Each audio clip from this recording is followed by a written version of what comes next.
Stray dogs यानी आवारा कुत्तों के मामले पर लगातार तीसरे दिन सुप्रीम कोर्ट में सुनवाई हुई।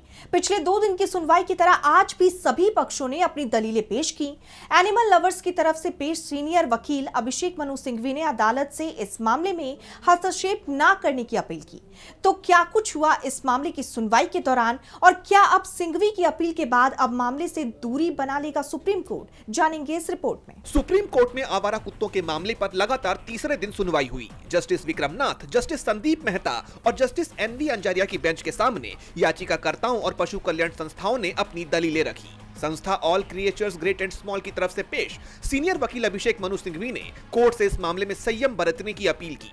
सिंघवी ने कहा, जब संसद ने इस विषय पर पहले से ही एनिमल बर्थ कंट्रोल के नियम बनाए हुए हैं और उनमें जानबूझकर कोई बड़ा बदलाव नहीं किया है, तो न्यायपालिका को इसमें सक्रिय हस्तक्षेप नहीं करना चाहिए। ये मामला केवल कुत्तों और इंसानों के बीच का नहीं, बल्कि स्थापित कानूनी सिद्धांतों का है। सिंघवी ने एमिकस क्यूरी यानी अदालत के सलाहकार की भूमिका पर सवाल उठाते हुए कहा कि वो कानूनी विशेषज्ञ तो हो सकते हैं, लेकिन वो पशु व्यवहार, स्वास्थ्य या पर्यावरण के विशेषज्ञ नहीं होते। उन्होंने मांग की कि इस मामले में डोमेन एक्सपर्ट्स को शामिल किया जाना चाहिए।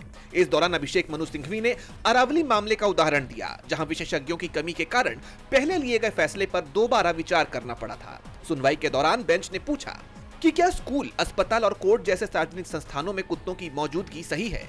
क्या इन जगहों को आवारा कुत्तों से मुक्त रखा जाना चाहिए? कुत्ते डर को सूंघ सकते हैं और असुरक्षित महसूस करने पर हमला कर देते हैं। इसके जवाब में सिंघवी ने तर्क दिया कि कुत्तों को उनके इलाके से हटाना समस्या का समाधान नहीं है, बल्कि इससे और ज्यादा आक्रामकता बढ़ सकती है। उन्होंने नसबंदी और टीकाकरण के सख्त पालन की भी बात की। इन सब के बीच सुप्रीम कोर्ट ने साफ किया कि उसका मकसद नागरिकों, खासकर बच्चों और बुजुर्गों की सुरक्षा और पशु कल्याण के बीच बैलेंस को बनाना है। अदालत अब इस मामले पर 13 जनवरी को फिर से सुनवाई करेगी। अब अगली सुनवाई में ये देखना होगा कि क्या कोर्ट इस मामले में कोई नया दिशा निर्देश जारी करता है या जानकारों की तरफ से समिति बनाने के सुझाव को स्वीकार करता है। डीबी लाइव की रिपोर्ट।